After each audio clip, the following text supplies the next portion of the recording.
Quero dizer para a igreja que quando conhecemos a mensagem adventista, o pastor que nos doutrinou, nos batizou, era um pastor muito inteligente, um homem de Deus, passou toda a doutrina adventista comigo.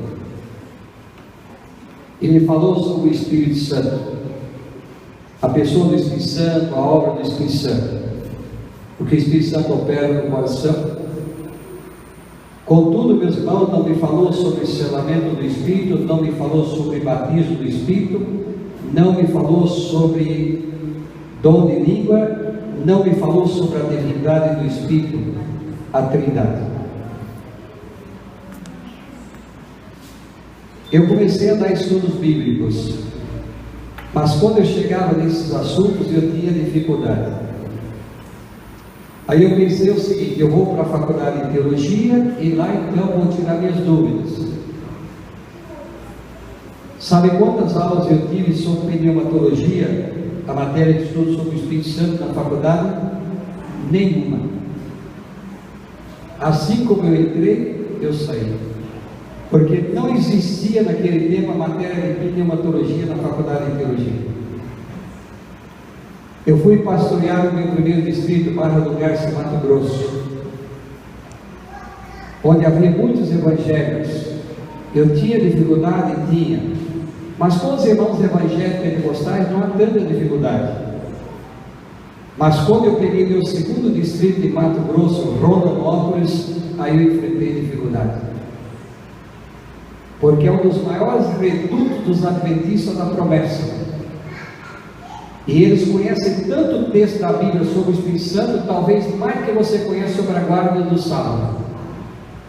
E são especialistas em debate sobre o Espírito Santo. E eu tive que enfrentar aquela fera que eles diziam, o presidente deles para todo o Brasil, o famoso Genésio, que escreveu as 72 perguntas que os adventistas não podem responder. Ele de um lado de uma mesa e eu do outro. Dependendo, ele levava parte do meu rebanho. Dependendo, eu segurava o meu rebanho.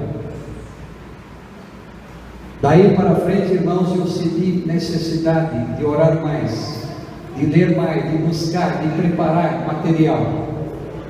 E com o passar do tempo, eu comecei dando palestra nas minhas igrejas, no meu distrito. Aí os colegas começaram a me convidar. Eu fui me tornando conhecido. E quando eu estava aqui nesse campo, o Homero Reis, que era o presidente, queria que publicasse o material, mas eu não tinha tempo. Mas quando nós chegamos em São Paulo, o pastor Sidonil Piaz da Paulistana nos incentivou, a associação financiou e nós publicamos naquele tempo um classificadorzinho com 15 palestras sobre o Espírito Santo. A mídia, material contado em PowerPoint, em Photoshop. Se eu estou falando sobre o dom de língua em Éfeso, eu vou mostrando as fotografias de Éfeso moderno, antigo, isso, aquilo e tal. E nós montamos um seminário. Quando montamos o seminário, então, o pastor Sidonil reuniu todos os pastores da Paulistana na Granja Viana, no centro de treinamento da Granja Viana, e eu passei o seminário com os pastores. Sexta, sábado e domingo até o meio-dia.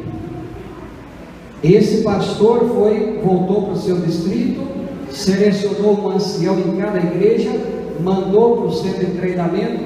Eu passei o treinamento com os anciãos, tinha mais ou menos 350 anciãos, sexta, sábado e domingo. Esse ancião foi para a sua igreja e fez 15 domingos sobre o Espírito Santo. Hoje à tarde eu vou mostrar material para vocês. Tem a palestra do Word, tem a palestra do PowerPoint e tem a palestra no folhetozinho. Entende? Eu precisaria, irmãos, aqui para ministrar esse seminário a semana inteira. Só sobre 1 Coríntios 14 eu precisaria no mínimo 4 horas. Só sobre 1 Coríntios 14, que é o pivô do problema. Eu fiz na igreja do Palmito, nós fizemos a semana toda, de sábado a sábado, e ainda aproveitamos o sábado à tarde. Fiz na Central Paulistana também, em vários lugares. Mas é o seguinte, nós vamos fazer assim. Hoje pela manhã eu vou pregar um sermão relacionado com o assunto, sobre o Espírito Santo. Às 15 horas nós vamos começar, com pouco ou muitos, com a graça de Deus. Então é o seguinte, eu vou ministrar, por exemplo, eu falo uns 50 minutos, se houver algum cântico, algum momento de oração, depois eu falo mais uns 50 minutos, nós iremos até o pôr do sol. Eu prometo aos irmãos que não passaremos do pôr do sol.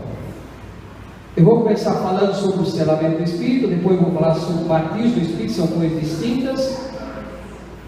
E se houver tempo, já entra o dom de línguas, e amanhã a gente termina o dom de línguas. São 5 textos da Bíblia sobre o dom de língua, eu vou analisar um por um, todos os textos, tá certo? Depois, no futuro, a gente volta aqui, aí eu falo sobre a Trindade, a divindade do Espírito, os textos antitrinitarianos, fruto do Espírito Santo, tá bem? Com a graça de Deus, toda a vontade de Deus. Então, todos são convidados a estar aqui, que hora? 3 horas de encontro. Chega aí uns 10, 15 minutos antes para o serviço de louvor. Obrigado.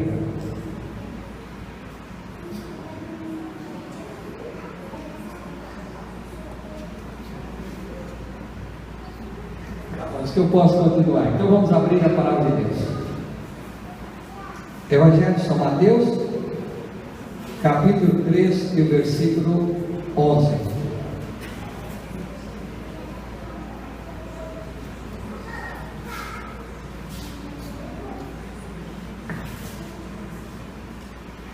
Mateus 3, 11. Posso ler? Eu vos batizo com água para arrependimento, mas aquele que vem depois de mim é mais poderoso do que eu, pois sandália não sou digno de levar. Ele vos batizará com o Espírito Santo e com fogo. Irmãos, mas porém eu quero dizer uma coisa para vocês. Quando eu estava vindo ali, eu peguei a lateralzinha da rodovia, ali do Santa Genoveva, não, do Guanabara, né? Eu passei de frente àquela igrejinha católica, né? A igrejinha católica ali na Baixada, Santo Antônio. Eu tive a oportunidade de retroceder à minha infância. Sabe que quando eu era adolescente, eu fui professor dentro daquela igrejinha ali. Só que naquele tempo tinha uma professora, Margarida, que cuidava do prézinho, e eu lecionava o primeiro, segundo, terceiro e quarto ano primário, era tudo junto dentro daquela igrejinha, pela prefeitura. Só que era uma escolinha rural, lá no sítio, fora de Goiânia. O bairro do Jardim Guanabara estava começando. Tinha churrascaria fazenda, eu vinha de onde do centro, né? Até a churrascaria fazenda, depois descia a pé. E quando eu chegava ali na escolinha, na igrejinha, eu observava lá de cima do monte, estava aquela quantidade de crianças. Tinha uma pedreira. Tem a pedreira até hoje? Então várias criancinhas descendo, né? Indo para a escola. Tempos atrás eu tive um problema, eu fraturei um pé, e eu fui ao hospital São Francisco, e quando eu cheguei ali, a médica me atendendo, olhou para mim e falou: ui, meu pastor, meu professorzinho. Era uma daquelas crianças, entende? Eu fiquei muito feliz passando ali e relembrar daquelas crianças queridas. Hoje, quem sabe, pais de família, mãe, né? Tudo. Mas também, meus irmãos, vamos para o texto que nós temos. O texto desta manhã fala sobre o fogo do Espírito Santo, o batismo do Espírito Santo. Irmãos, ao estudarmos a palavra de Deus, nós deparamos com vários símbolos do Espírito Santo. Peraí que eu vou descer aqui. Se os irmãos quiserem ficar à vontade, aqui pode ficar, não tem problema, tá? Eu desço aqui, volto ali. É que eu trabalhei muitos anos no evangelho público, eu costumei ficar perto dos irmãos, né? Quando eu fico ali atrás do público, eu fico meio preso. Segundo ponto, às vezes eu não cresci muito na estatura assim de Zaqueu, né? Às vezes me encobre um pouco aí. Mas voltando, irmãos, o assunto seguinte.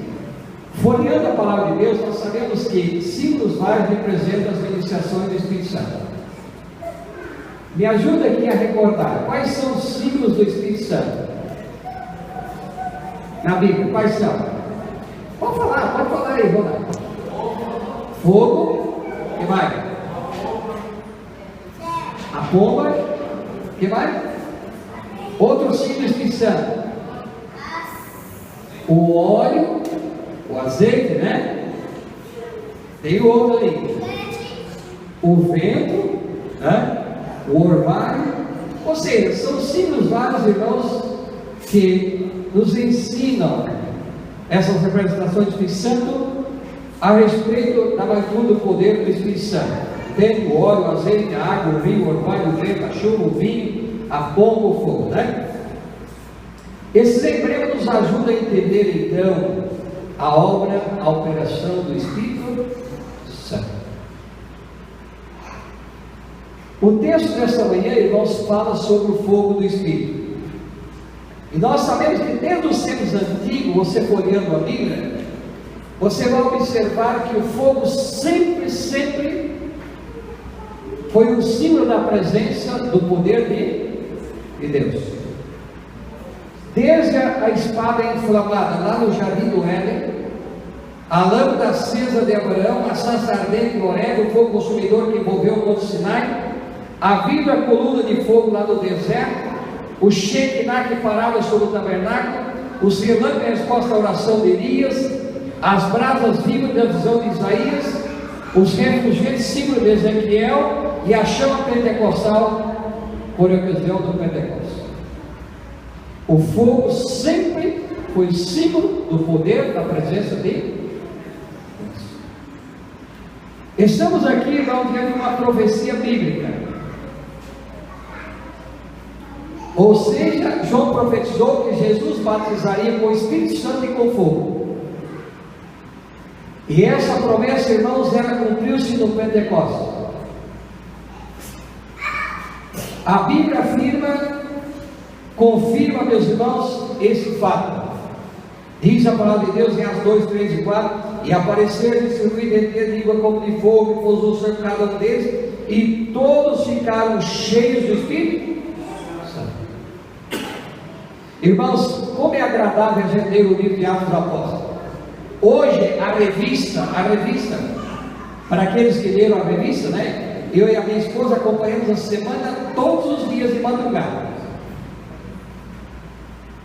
Inclusive eu mais minha esposa não temos esse hotel de madrugada com Deus. Nós não temos 40 madrugadas com Deus. Nós temos 365 madrugadas com Deus. Glórias a Deus. Então hoje de madrugada nós estávamos lendo o texto.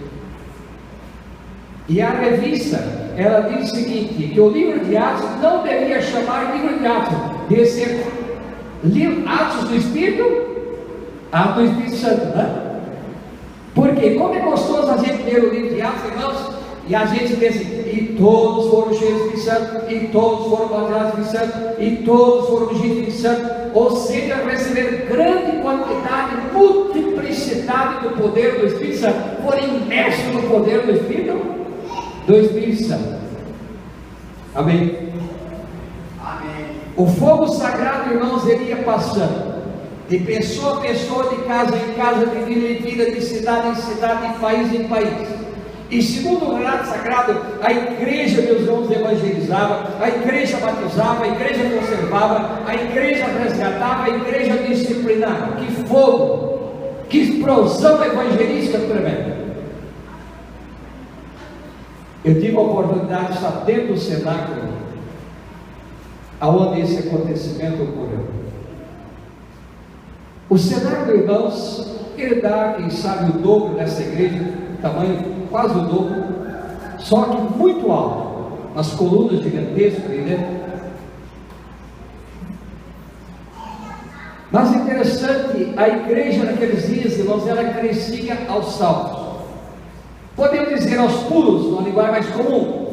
Ou seja, havia sinais, havia milagres, havia maravilhas. E segundo o livro de Atos, capítulo 9, verso 31, isso acontecia por todas as partes. Mas interessante, irmãos, a igreja cresceu, a igreja explodiu, a igreja expandiu as suas fronteiras, alargou as suas fronteiras, como diz o profeta Isaías no capítulo 54.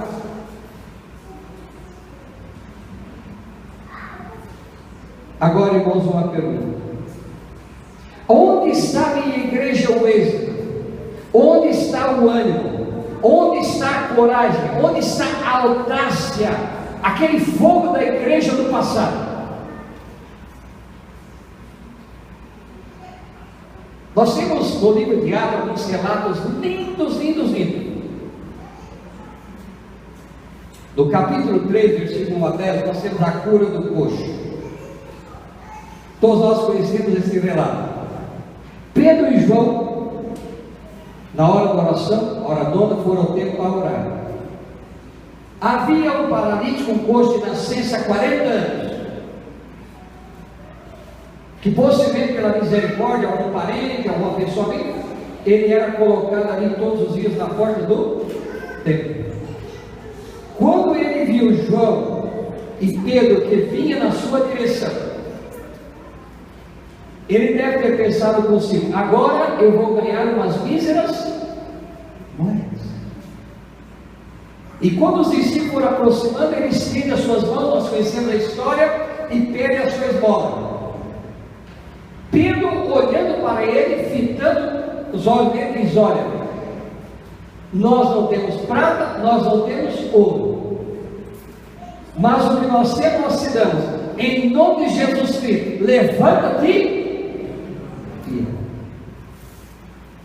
Irmãos, o Espírito Santo tocou na enfermidade, houve dom de cura na hora. O homem levantou, saltou e entrou no templo glorificando a Deus. Isso é dom de cura, isso é bênção do Espírito Santo, isso é batismo do Espírito Santo. Amém. Mas interessante, irmãos, no mesmo livro de Atos, agora já no capítulo 28, 1 a 9, após aquela tempestade, aquela tormenta ali no mar, ou seja, irmãos, Paulo estava molhado, após aquele naufrágio da ilha de Malta, o navio havia naufragado, 276 pessoas estavam ali molhadas. Paulo possivelmente estava com frio, com fome, com sede, e Paulo saiu por ali, meus irmãos, procurando alguns gravetos para acender uma fogueira para aquecer. E nós conhecemos o relato: uma cobra, uma víbora morde agora a mão de Paulo.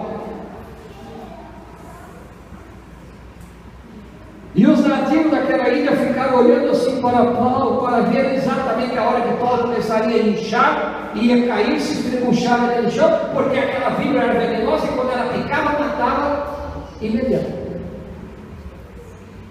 E todo mundo olhando a hora que Paulo ia morrer. Paulo deu uma olhadinha assim na mão, deu uma cobrinha, me mordeu aqui, joguei ali na fogueira. Olha, vamos continuar a catar os gravetos aí, vamos acender o fogo. Públio, o líder da ilha, ficou olhando para Paulo, mas dizendo assim: mas não morreu não? Não morre não? Tá bem, então vamos lá para a minha casa. Eu gosto de gente que não morre na minha casa. Agora na minha casa eu gosto de gente viva. Vamos para lá. Aí quando chegaram ali, meus irmãos, na cabanazinha, ali estava um velhinho doente. Você já sabe, era o pai de uma infecção intestinal terrível, uma dor de barriga terrível, um febrão tremendo. Paulo deu uma olhada assim, deve ter olhado e falou assim: o que está acontecendo com o velhinho? Ele está doente aí, dependendo de uma guia para internar no INSS. Paulo olhou assim, foi lá, levou a mão sobre o ventre do velhinho, disse: Velhinho, fica bom, ser curado agora, em nome de Jesus Cristo. O Espírito Santo tocou na enfermidade e o homem foi curado, o que, irmão? Na hora. E diz que trouxeram todos os enfermos da ilha e Paulo o quê? Os curou. Isto sim, irmão, isto é o quê? A atuação do Espírito Santo na enfermidade. Isso é dor de cura, irmãos. Na viagem que fizemos, irmãos, pela Terra Santa, nós passamos em Tel Aviv. Tel Aviv, onde está o aeroporto de Jerusalém. E eu não sabia, eu descobri que Tel Aviv é a antiga Jope. E é uma linda e encantadora cidade. E lá estão os restos da antiga Jope. A Bíblia conta aqui no livro de Atos, no capítulo 9, versículo 32, que Pedro, meus irmãos, chegou ali na região de Sarona, na cidade de Lida, ali próximo de Jope e tudo, e havia um irmão que estava enfermo há 8 anos na cama. Como era o nome dele, irmão? Como é que ele chamava? Olha aí. Qual era o nome do irmão que estava enfermo lá em Lida? Enéas. Pedro olhou assim para ele e disse: Enéas, olha o seguinte, eu vou fazer uma oração com você, mas antes eu quero dizer para você, olha, você deve ir lá para o hospital adventista, fazer um tratamento natural, lá na clínica, lá de viver saudável, você deve tomar uns banhos de barro lá, deve tomar uma chazada, ou uma série de chás lá, fazer tratamentos naturais, os banhos de barro e você vai ser curado. Foi isso, irmão? Foi isso? Nada disso, irmão.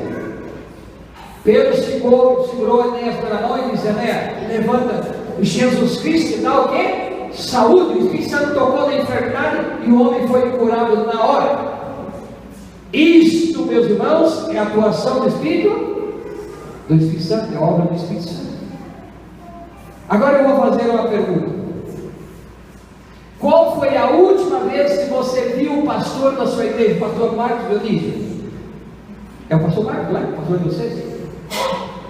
Qual foi a última vez que vocês viram o pastor, o presidente da associação, ou o pastor Exílio, ou o presidente da União, o pastor Helder, ou o presidente da divisão, meus irmãos, ou o líder JA da igreja, ou o primeiro ancião da igreja, o diretor missionário, olhar para um parente de 40 anos e dizer: irmãos, eu não tenho prata, eu não tenho ouro, mas o que eu tenho, eu te dou, em nome de Jesus. Levanta-te, cara. Qual foi a última vez que vocês viram o pastor fazer isso, ou o líder fazer isso?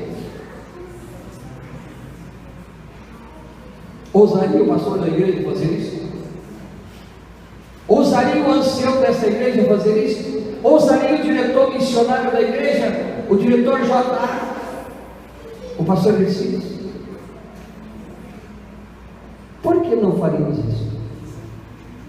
O que disse Jesus: em verdade, vos digo que aquele que crê em mim fará também as obras que eu faço, e outros maiores, ou?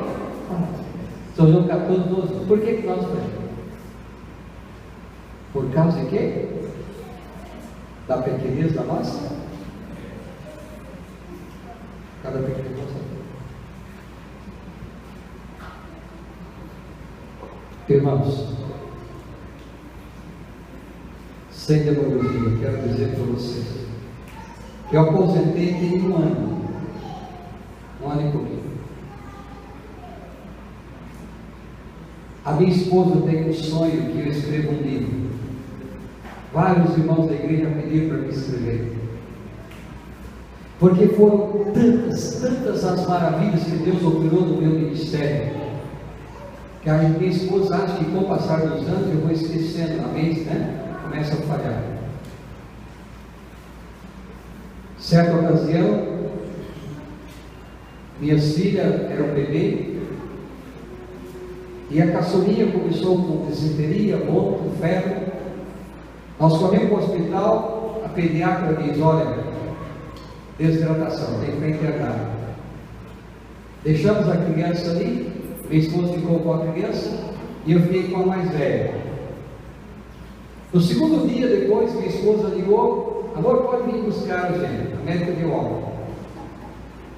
Eu estava indo com a criança para o hospital, resolvi passar numa padaria, comprar um lanche para ele, mas não tinha tomado lanche. Quando eu estava comprando o lanche, eu olhei no carro, minha filha estava vomitando. Ao chegar no hospital, eu contei para a médica, falei, olha, mas ela está vomitando também. A médica diz, olha, eu vou passar uma receita, o mesmo medicamento que você der para a mais nova, já para a mais velha. Peguei a receita, passar na farmácia, compramos os remédios, chegamos em casa, começamos a dar o medicamento, enquanto a menor melhorava, a mais velha piorava. Cansados, colocamos um colchãozinho lá na cama e dormimos. Quando acordamos, a criança pediu água, estava chorando pedindo água. Irmãos, quando eu fui lá na cozinha, que eu peguei a água, que eu coloquei nas mãos da minha criança, ela não conseguia segurar mais o colo, tremendo. Que eu coloquei o termômetro, 41 graus.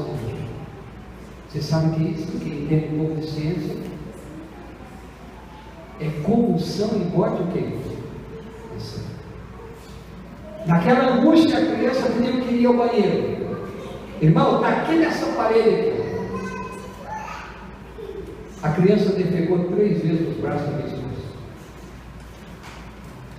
Enquanto a minha esposa estava no banho correndo, eu falei, não vai correr, não correr com o médico. Eu entrei assim no quarto, meus irmãos, e senti necessidade de orar. Falei, traga a criança aqui. Ela veio com a volta assim, eu coloco a criança aqui em cima da cama aqui. E quando ela colocou, irmãos, eu peguei a mão da minha esposa e coloquei em cima do ventre da criança e peguei minhas mãos. E eu chorei com Deus. Eu disse, Senhor Jesus, misericórdia, poupe a vida da minha criança. Pai, eu estou pedindo, não é simplesmente pedir não. Eu estou pedindo porque eu preciso dessa bênção. Senhor, toca essa enfermidade maldita para a glória do Senhor. Irmãos, quando teve oração, e a criança sentou e levantou e saiu. Amém. Colocamos no termômetro, não tinha 1 grau de febre, não tinha sintonia, não fomos para o hospital. Dom de cura na hora, curada na. Amém. Querido, esse é o tempo do Espírito Santo. Ellen White escreveu na revista Review, no dia 15 de novembro de 1892, o seguinte: esse é o tempo do Espírito Santo. É essencial que o cristão compreenda o significado da promessa do Espírito Santo pouco antes da segunda vinda de Cristo. Falai sobre ele, orai sobre ele e pregai a seu respeito. Glórias a Deus. Amém. Eu tenho 600 a 700 sermões no meu computador. Na minha pasta aqui eu tenho uma meia dúzia. Eu poderia pregar outro sermão para você, um sermão mais cristocêntrico, isso aqui. Mas ultimamente, os últimos anos, eu tenho pregado mais sobre o Espírito Santo. Querido, eu creio na operação do Espírito Santo. Eu estava pastoreando em São Paulo, e era mais ou menos, irmãos, 3 horas da manhã. Alguém liga no telefone o seguinte, chorando. De onde fala? De Santo André? Eu disse, não. Da região de Bela Vista, Alta Bela Vista, próximo aqui de Santa Amaro, São Paulo. Da casa do pastor Ercílio, da igreja Adventista Sétimo Dia. Aí a moça respondeu, pastor, o senhor é pastor? Amém, glória ao Senhor Jesus, está colocando o senhor no nosso caminho. Pastor, por favor, não desligue o telefone, não desligue o telefone. Eu disse, filha, o que está acontecendo? Ela disse, pastor, é o seguinte, nós moramos aqui na cidadezinha, deu o nome da cidade, eu não lembro mais, a 34 quilômetros de Ribeirão Preto.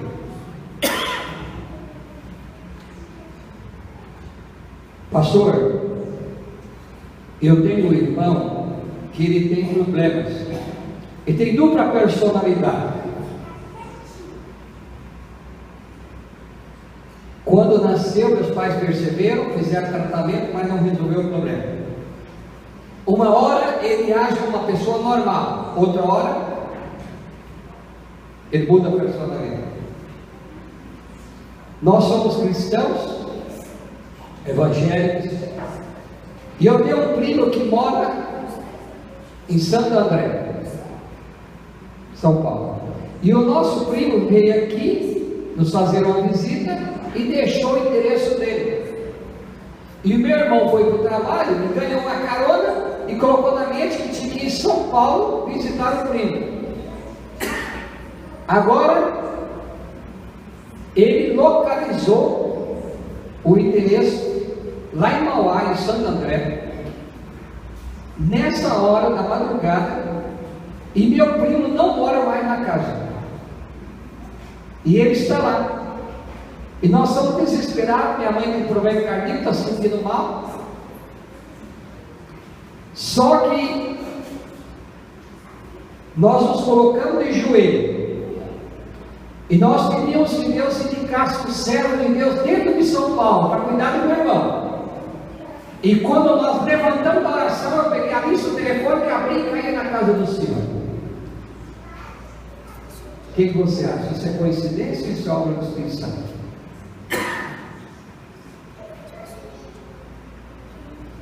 Aí eu disse: esposa, como que eu posso ajudar o seu irmão? Ele vai ligar para você? Vai. Então diga a ele, passe o meu telefone para ele. E diga para ele ligar para mim a cobrar. Daí um pouco ela ligou: pastor, ele ligou, ele vai ligar para o senhor. Deu um pouco, o telefone tocou, era ele. Aí conversando com ele, eu perguntei: escute o seguinte, aonde é que você está? Aí eu estou aqui numa pracinha, assim, eu não ouvia perguntar a uma pessoa no da praça lá. Falei: tem alguém aí perto de você? Tem. Aí eu perguntei: você tem uns trocados no bolso que dá para você pagar um ônibus circular? Tem.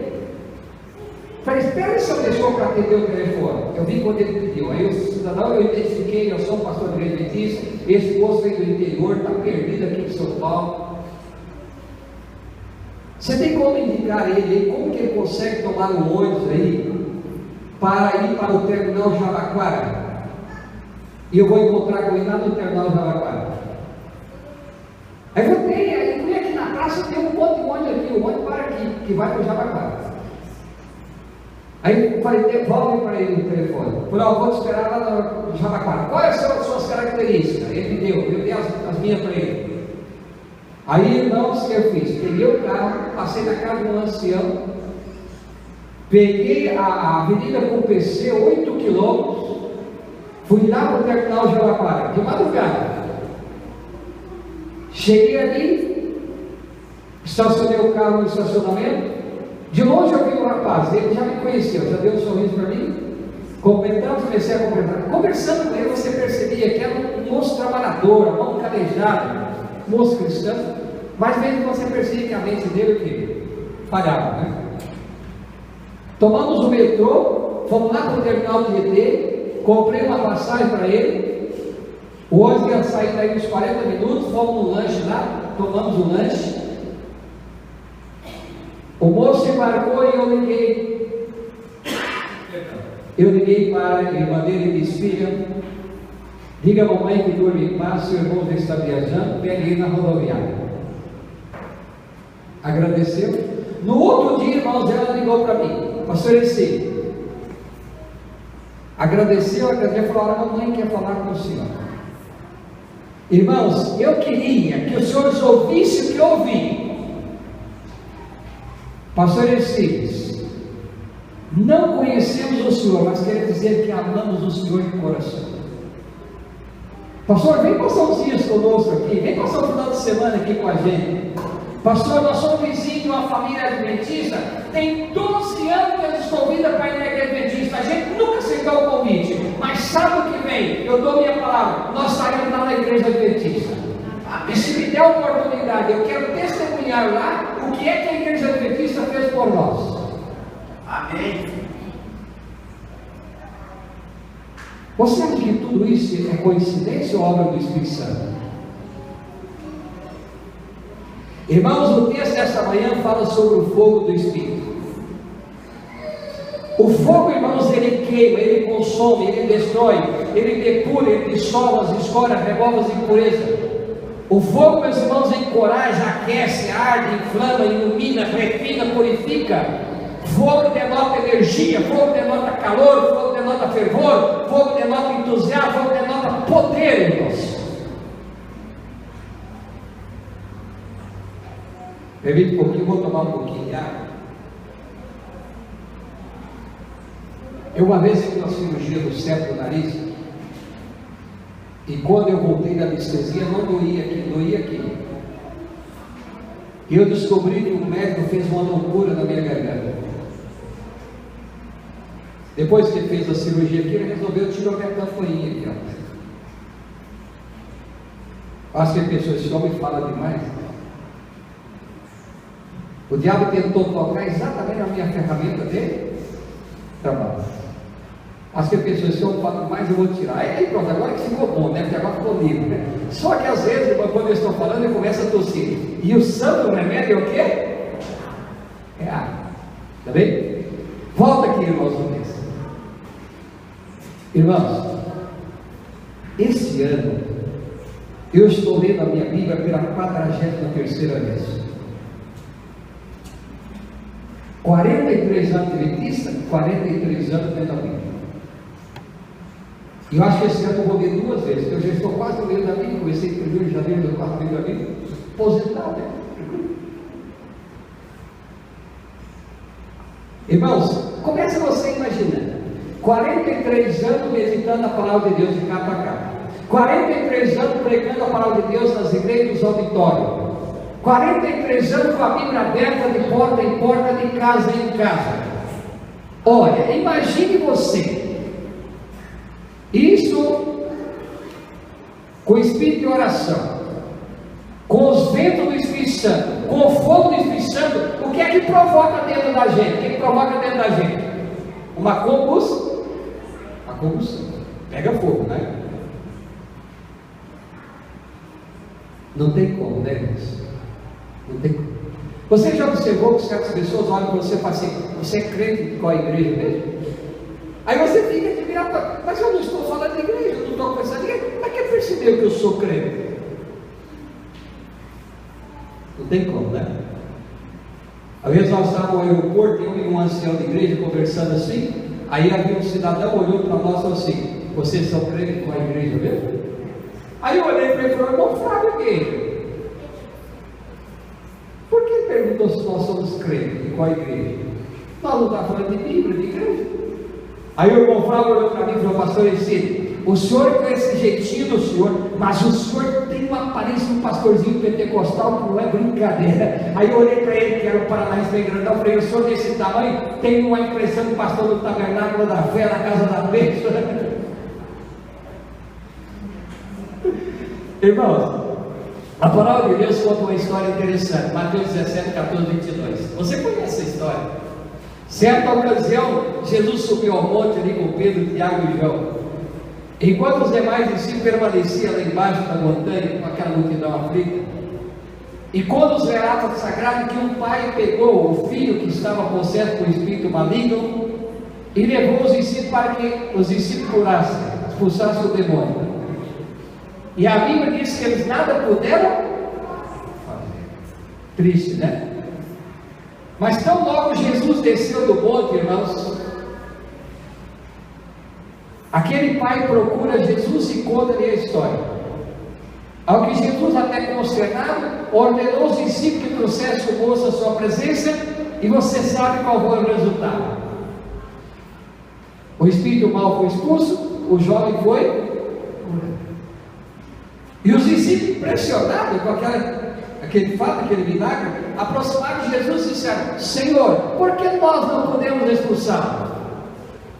Ao que Jesus então respondeu e disse o quê? Por causa do quê? Da pequenez da vossa. Irmãos, às vezes a igreja de Deus sofre derrota por falta de poder. Às vezes a igreja de Deus sofre fracasso por falta de poder. Por vezes o nome de Jesus tem sido desonrado, irmãos, por falta de poder. Por vezes os resultados missionários, evangelísticos da igreja são parte desse princípio por falta de poder.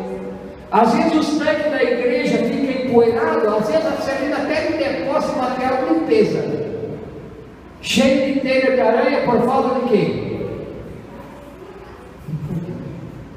Por vezes as nossas orações, os programas da igreja, os cultos da igreja têm sido enfadonhos, têm sido repetitivos por falta de quê? Por vezes o ministério pastoral, meus irmãos, tem sido fraco, débil, doentio, nesse princípio por falta de quê? Os púlpitos da igreja têm sido pobres, débeis, doentes de mensagem, por falta de quê? Nós vemos na revista essa semana, e eu vou repetir, no livro Atos dos Apóstolos, a página 50 diz: onde quer que a necessidade do Espírito Santo seja um assunto que pouco se pense, ali se terá sequidão, escuridão, decadência e morte espiritual.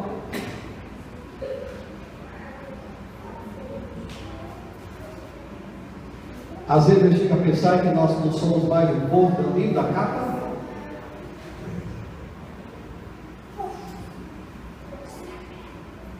Sabe por quê?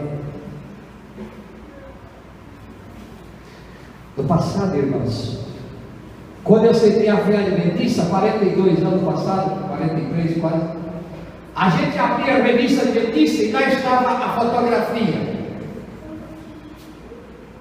Irmã fulana de tal, primeiro lugar em conhecimento bíblico do mundo, irmã Yolanda,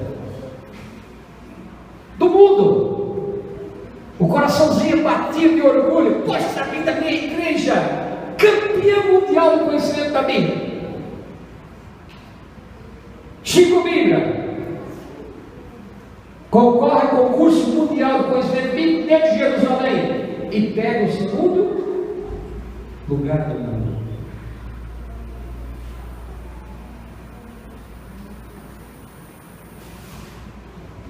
Os jovens da igreja reuniam na sexta-feira à noite na sala da igreja para estudar profecia. Nos cultos de quarta-feira, domingo à noite, os pastores vêm com os painéis bonitos lá na frente, ou o quadro negro, nas vigílias, estudando a noite toda a profecia com a igreja. Nos MVJA, os jovens da igreja com aqueles calamaços era seria de mero debaixo do braço, Ray Smith, estudando que profeta. Hoje os recursos da oração são desconhecidos entre nós. O jejum morreu de fome em nosso meio. A vigília pereceu. O estudo da Bíblia, na sepultura. A visitação, esquecimento. E eu digo que o pastor decide visitar o membro da igreja, quando o pastor chega na casa do membro, o membro já pergunta: oi pastor, o que aconteceu? Até assusta porque o pastor chegou na sua casa, acha que está vendo algum problema. E já aconteceu comigo quando eu cheguei na casa da irmãzinha para visitar. Lá em São Paulo, eu e o ancião estávamos fazendo visita, nós chegamos assim num reduto adventista, um sobrado, onde moravam várias famílias adventistas ali. Aí o seguinte, a irmãzinha estava lá em cima, e quando nós descemos do carro, eu tranquei a porta, comecei a caminhar em direção ao prédio assim, a irmãzinha lá de cima, eu estava vendo: oi pastor, o que aconteceu? Foi nada, irmãzinha, nem conhecia, nem eu veio em casa, ué, orar com ela. Ai pastor, desculpa, eu achei que estava vendo algum problema. Irmãos, quando eu abracei a fé, os pastores visitavam mesmo. O pastor saía aqui do centro de Goiânia, e lá na cidade de Jardim, perto do Detran, a pé com o sol quente, irmão. Chegava suadinho, tinha que tomar água, esperar um pouco para começar a estudar a Bíblia.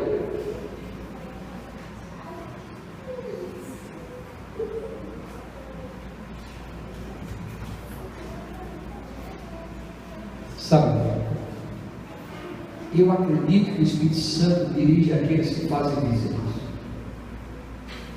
Se eu for contar para vocês a experiência que eu tenho presenciado, coisa linda, linda, linda.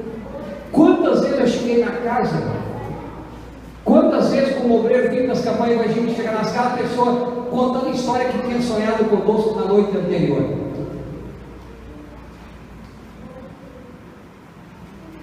Uma vez eu estava em Brasília visitando o irmão querido, o primeiro ancião da igreja. Chegando numa casa, ele me apresentou a irmã, daí um pouco abri a Bíblia, comecei a fazer uma meditação. A porta do quarto abriu, saiu uma jovem simpática, olhou para mim e começou a chorar. E eu não entendi, mas por que você está chorando? Porque eu sonhei com esse pastor hoje à noite, amanheceu hoje, e que o senhor estava me dando uma aula de matemática, e o senhor estava com o livro de matemática na mão. E depois eu olhei, não era mais um livro de matemática, era uma Bíblia. E eu falei, filha, sabe por quê? Porque eu deixei de ser professor de matemática para ensinar o quê? Amém. Certa ocasião, irmãos, eu estava pastoreando o meu primeiro distrito. Eu tinha gente demais estudando a Bíblia. Eu não tinha carro, eu tinha uma bicicleta. Eu começava cedinho. E 8 horas da manhã eu já tinha pego a minha bicicleta. Eu estava lá no sopé do morro, lá no bairro, lá fora da cidade de Santo Antônio. E chega na cidade o evangelista ministerial do campo, de surpresa, não tinha marcado, não tinha colocado itinerário, eu não sabia. E perguntou a minha esposa, cadê seu marido? Aí já saiu, já foi bem subir. Ele conhecia a cidade, pegou o carro e foi. Cruzando ali, nos encontramos.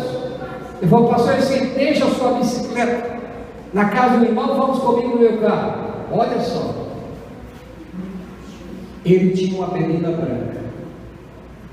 Quando entrando na berlinda, eu falei, pastor Paulo, eu tenho estudo agora aqui na Basílio Dourado com uma senhora da igreja pentecostal, Dona Maria Conceição. Vamos lá? Quando nós fomos chegando, olha, um corcelzinho vermelho, um carro vermelho encostado na porta da casa dela. De quem? Do pastor da igreja dela, pastor Absalão, pastor pentecostal. Aí eu falei, pastor Paulo, pastor da igreja dela, isso aí, ó. Eu conheci esse carro dele. Quando eu estou chegando. Irmãos, ela estava numa área, conversando com o pastor da igreja dela. Você sabe o que ela estava contando? Ela estava contando exatamente o sonho que tinha na noite anterior. Que tinha sonhado que 2 pastores da igreja verdadeira chegou com um carro branco na porta da casa dela, estacionou o carro e o pastor da igreja dela, com o carro vermelho, estacionou atrás do carro branco. Ou meu amigo, o pastor da igreja estacionou o carro e 2 pastores da igreja verdadeira estacionou o carro branco atrás do carro do pastor da igreja dela. Ela estava contando a história para o seu pastor quando aconteceu. Irmãos, a mulher não se conteve, ela gritava, olha aí, pastor Absalão, olha aí, pastor Absalão, finge que você, Senhor Jesus, me mostrou, olha o pastor da igreja verdadeira, olha o carro branco atrás do carro vermelho do Senhor. Foi esta igreja que Deus me mostrou no sonho, que é a igreja verdadeira dessa noite. Amém. Você acha que isso é obra do acaso ou é obra do Espírito Santo? Irmãos, o Espírito Santo quer falar a nós.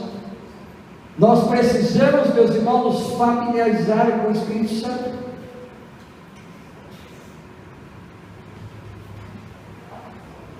Querido, às vezes eu fico pensando o que aconteceu com o fogo do Espírito Santo. Irmãos, olha, há um grande perigo que o perigo entre nós hoje. O perigo de nós confiar nos esforços humanos, nas habilidades humanas, na capacidade humana, ao invés de confiar na virtude e no poder do Espírito. O perigo de nós abandonarmos a fé, irmãos, que é a igreja de Cristo, e confiar no homem, nas habilidades do homem, para terminar a obra. Querido, eu não sou contra. Eu amo o pastor Luiz Gonçalves, eu amo o pastor Marcos Filho, eu amo o Fernando Igreja, eu amo o pastor Bulhão, mas não é o pastor Bulhão que vai terminar a obra, não é Luiz Gonçalves que vai terminar a obra, não é Marcos Filho que vai terminar a obra, não é pastor Ercílio, é você, querido, é o Espírito Santo de Deus que vai usar você. Amém. Sem dúvida, eles são homens, são pessoas que estão recebendo o Espírito Santo, está sendo abençoado, está sendo usado por Deus. Mas a pessoa que Deus quer usar é você. É você que Deus quer usar para evangelizar a sua família. É você que Deus quer usar para visitar o seu vizinho, o seu colega de trabalho? Você? É você. Hoje nós corremos o perigo, quando trabalhar na fé que a igreja de Deus, de confiar na habilidade do homem. O perigo, meus irmãos, de confiarmos em planos, em metas, em projetos, promoções e eventos, e não no Espírito. O perigo de nós confiarmos em diplomas, confiarmos em curso de mestrado, curso de teologia, curso de doutorado, filosofia, e não confiarmos no poder do Espírito. Eu não sou contra a educação, eu não sou contra a teologia, eu fiz teologia, glórias a Deus, né? Mas irmãos, não é a teologia, não é mestrado, não é doutorado. Tudo isso vai me ajudar, mas o que vai me capacitar para o ministério é o Espírito Santo. Hoje nós corremos o perigo de confiarmos nos planos, nas metas, nos projetos, nas promoções, não no Espírito. O perigo de confiar em máquinas. Olha que coisa linda, olha aí, telão, piano, computadores, microfone, aparelhos de som, notebook. Confiar na tecnologia e não no Espírito. Igreja querida, resumindo, eu digo: o Espírito Santo não usa em planos. O Espírito Santo não usa em papéis, o Espírito Santo não usa em projeto, o Espírito Santo não usa em computadores, notebook, o Espírito Santo não usa em telão, meus irmãos, não usa em programas, concentrações, show gospel. O Espírito Santo usa em coração. E só um crente inflamado do Espírito Santo pode incendiar o coração.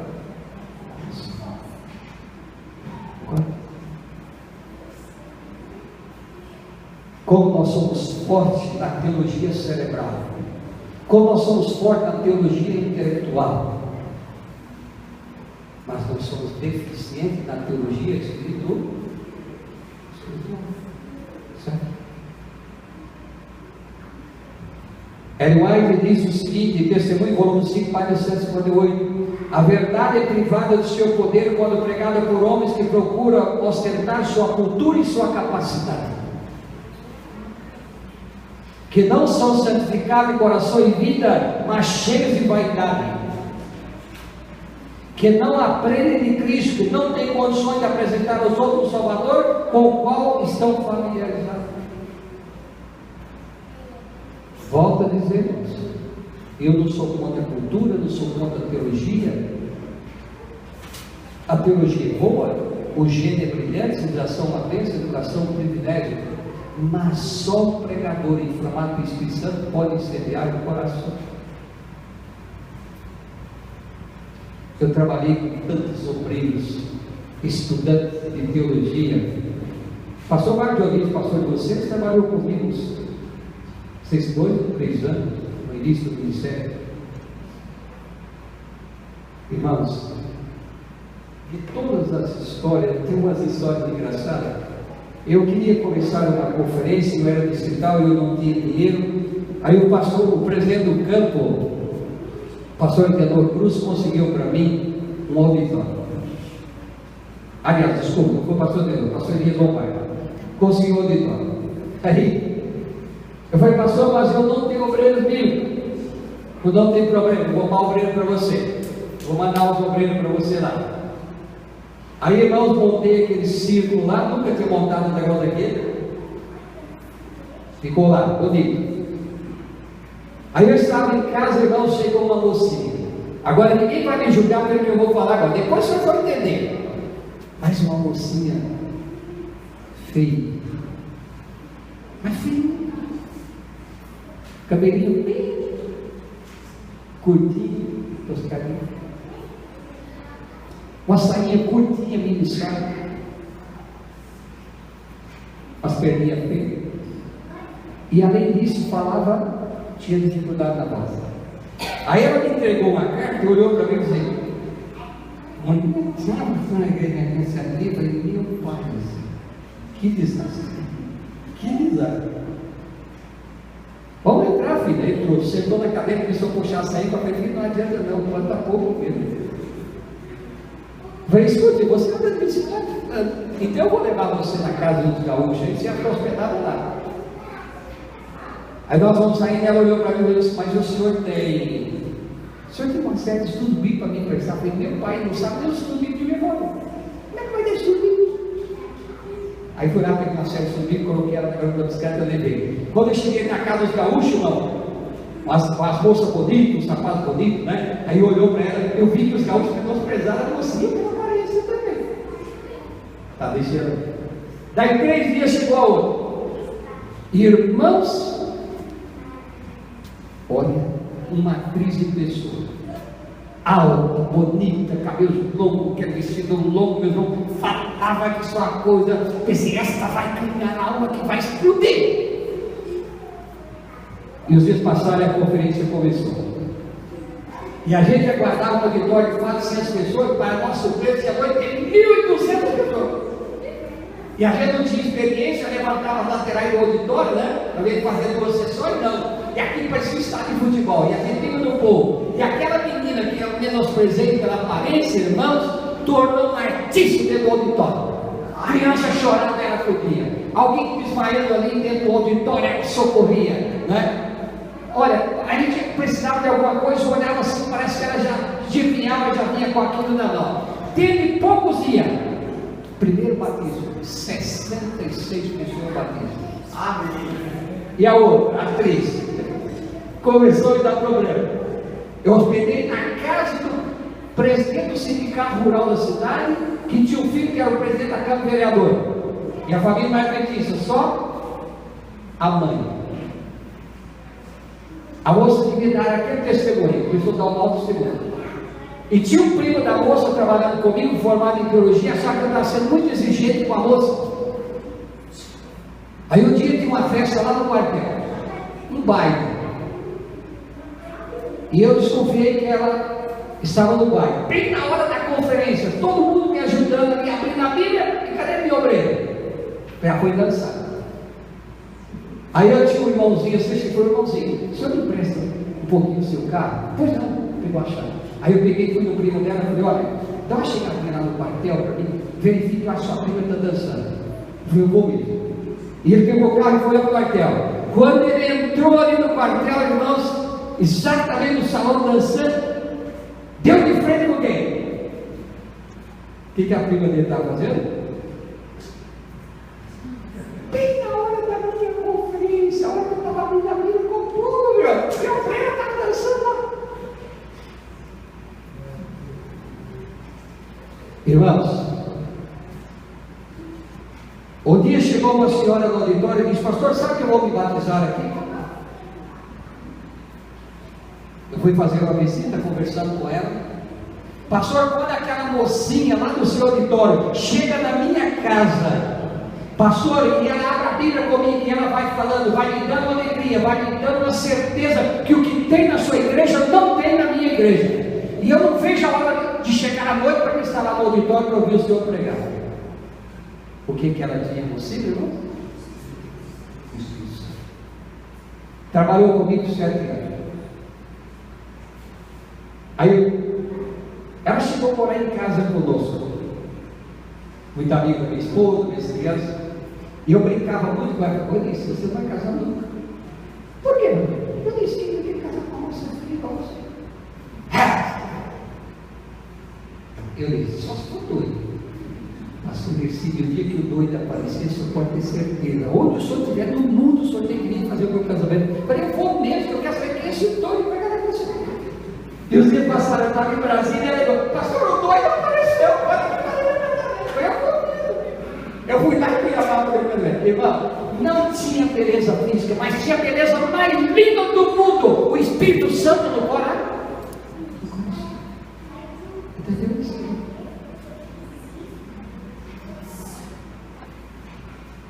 Irmãos, quando é que nós iremos receber o fogo do Espírito? Quando é que nós iremos receber a chuva serôdia? Quando nós iremos receber a multiplicidade e batismo em santo? Irmãos, o que estamos esperando ainda? Língua de fogo, ou quem sabe um terremoto como aconteceu no Pentecostes? Ou quem sabe estejamos buscando alguma experiência emotiva, dramática, como aconteceu com Elias lá no Monte Carmelo. Eu estive lá em cima do Monte Carmelo, exatamente onde aconteceu o drama de Elias com os profetas de Baal. Tem uma estátua de Elias com a espada na mão lá cortando a cabeça dos profetas de Baal. O que é que nós estamos esperando? Esperança emotiva, como aconteceu lá no Monte Carmelo? Por vezes nós temos medo do Espírito Santo, nós temos vergonha do Espírito Santo. Irmão, nós temos vergonha de fervorosamente dentro da igreja. Se o irmão dá um amém fervoroso, a gente já olha simples, está com atitudes o quê? A vez eu estava pregando a igreja do Guará em Brasília. Vocês conhecem a igreja do Guará? Eu fui pastor daquela igreja. 400 e tantos membros, sabe? Uma igreja dotada, cheia de doutores, né? Funcionários do Senado, da Câmara dos Deputados, aquele negócio todo, irmãos. Eu estava pregando uma irmãzinha, tem um fervoroso amigo, gostoso lá, né? Aí quando terminou o culto, um dos médicos que frequenta aquela igreja, pastor, eu preciso falar com o senhor. Eu estava despedindo o senhor na porta da igreja. Nem foi passar a pastoral, foi com uma lateralzinha assim. Ele bem alto, eu olhei para o rosto dele e falei, muito bom, pode falar. Pastor, o senhor tem que conversar com aquela irmãzinha, com uma atitude pentecostal dentro da igreja. Irmãos, eu ia fazendo uma loucura, sabe que eu ia falando para ele na hora, e o senhor tinha que ser rebatizado. Porque um irmão que tem vergonha do fervorosamente da igreja precisa ser o quê? Rebatizado, irmão.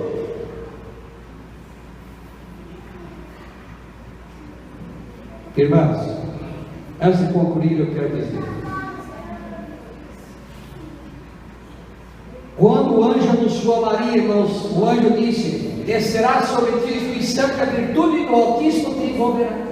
O Espírito Santo desceu, o Espírito Santo fez a obra, o Espírito Santo encheu a igreja de poder, o Espírito Santo encheu a igreja de ousadia, de sabedoria. O Espírito Santo dirigia a igreja, orientava a igreja, unia a igreja era forte, a igreja era animada, a igreja era incendiária, a igreja era encorajada, os paralíticos saltavam, os coxos andavam, os demônios eram expulsos, os cárceres eram abertos.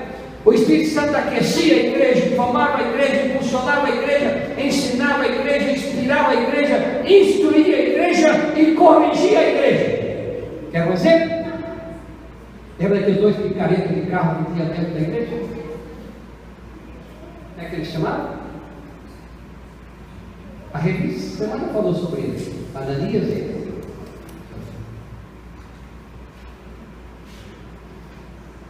prometeu vender a propriedade e aplicar tudo na pregação do Evangelho. Quando viu que a mãe dele escondeu uma parte, chegou na presença de Pedro: não mentiste a mim, mentiste o Espírito? Pá, caiu. Era para ser tudo. 3 horas depois chega a Safira. Aí só as mãos e os pés daquele levaram o seu marido para a sepultura. Não mentiste a mim, mentiste isso a mim. Nenhum. Esse é um dos que ia morrer dentro da igreja. Um outro que perdeu uma lavoura, que fracassou na lavoura, teve que vender a fazenda para pagar o plano, foi trabalhar vendendo coisinha na rua. Chegou de mim e falou: pastor, o que o senhor está precisando? Eu nem sabia o que falar para ele. Eu estou usando vitrô, isso, e falou: tá, pastor, vai lá que compra, dá o cheque, vou comer o cheque. Sempre é isso mesmo, pode sempre às vezes doa mais, né? Mas irmão, que coisa! Queridos, é preciso ouvir o Espírito Santo. Deus jamais, irmãos, vai ungir com o Espírito Santo uma igreja dividida, uma igreja de discórdia, uma igreja de briga. Deus jamais vai batizar com o Espírito Santo uma igreja que apreciar críticos, uma inveja, o irmão contra o outro. Deus jamais vai derramar o Espírito Santo sobre uma igreja que fomenta uma linguagem áspera, dura, indelicada, de um irmão contra o outro.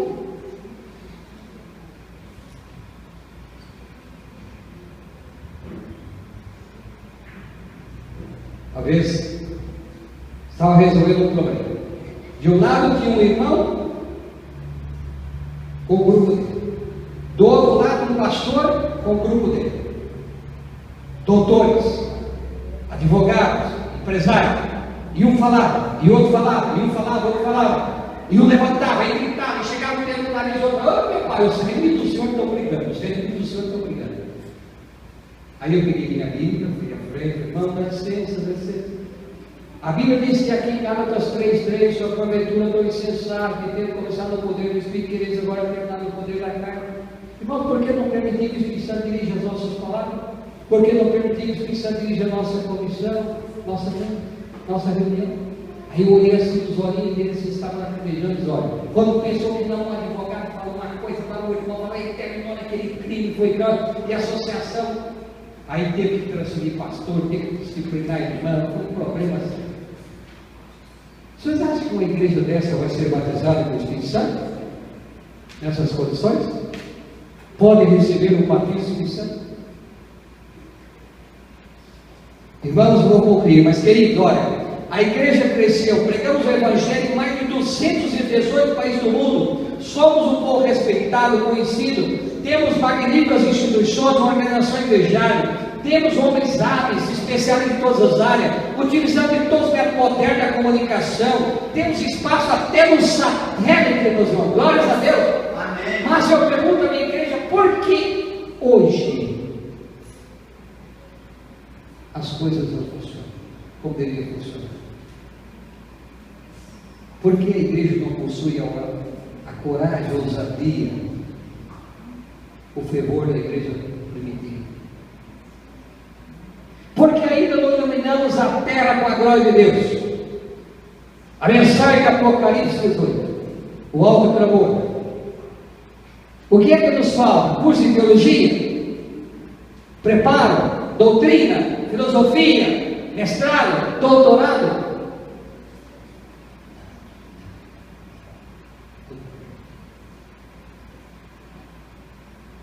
Sabe o que está faltando? Está faltando muito de Cristo na vida do pastor Luciano, na vida da esposa do pastor Luciano, das filhas do pastor Luciano, lá dentro do lar. Está faltando muito de Cristo na vida do pastor da igreja, da esposa, do lar dele, do ancião, do membro da igreja.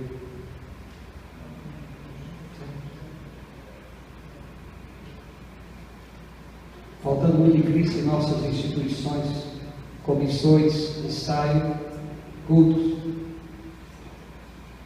Irmãos, por que nós não sentimos mais fome do Espírito, como diz a Bíblia? Por que não sentimos mais sede do Espírito? Por que não falamos mais sobre o Espírito? Por que não pregamos mais sobre o Espírito? Por que não oramos mais sobre o Espírito? Por que não invocamos mais o Espírito? Por que não buscamos mais o fogo do Espírito? A Bíblia diz: enchei do Espírito, mergulhais no Espírito, recebei a plenitude do Espírito. E eu concluo. Eu era pastor do Guará em Brasília, eu estava pregando na igreja do Bandeirantes, da terra do Bandeirantes. A igreja boa, agora meus irmãos, só com uma frequência extraordinária domingo à noite, a igreja estava lotada.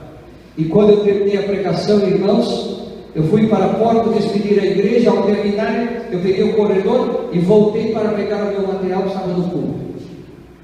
E quando eu ia passando pelo corredor, uma irmãzinha, uma única pessoa estava sentada ali. Ao passar pelo corredor, eu olhei para a irmã, ela sorriu para mim, sorriu para ela. Quando eu cheguei à frente, que eu peguei o meu material, a irmãzinha tinha levantado e veio. E aqui à frente, num gesto de carinho, ela pegou na minha mão e olhou nos meus olhos e começou a chorar. Eu disse: meu pastor, querido pastor, quando o senhor chega nesta igreja e o senhor abre a Bíblia e o senhor vai falando, vai me dando uma certeza, vai me dando uma convicção, uma alegria de que Jesus Cristo vai voltar. E a minha vontade é sair, é cantar, é gritar e anunciar que Jesus está voltando, que Jesus irá voltar. Amém.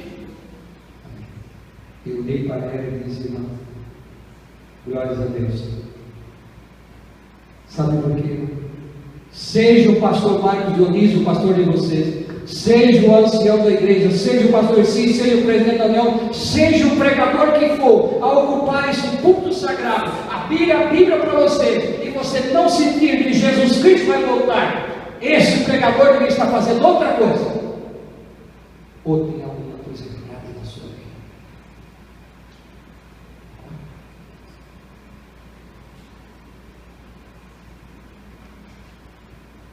Você pode ser uma demonstração visível do coração do Espírito Santo. Você pode ter o Espírito Santo tocando o seu lábio enquanto fala, tocando o seu coração enquanto ora, tocando a sua mente enquanto prega.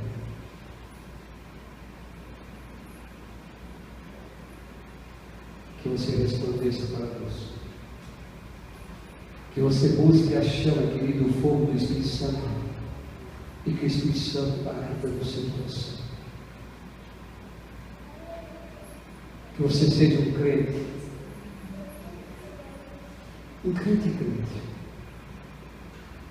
inflamado pelo Espírito de Deus, inflamado pelo fogo de Deus, o fogo do Espírito. Amém. Amém. Vamos abrir.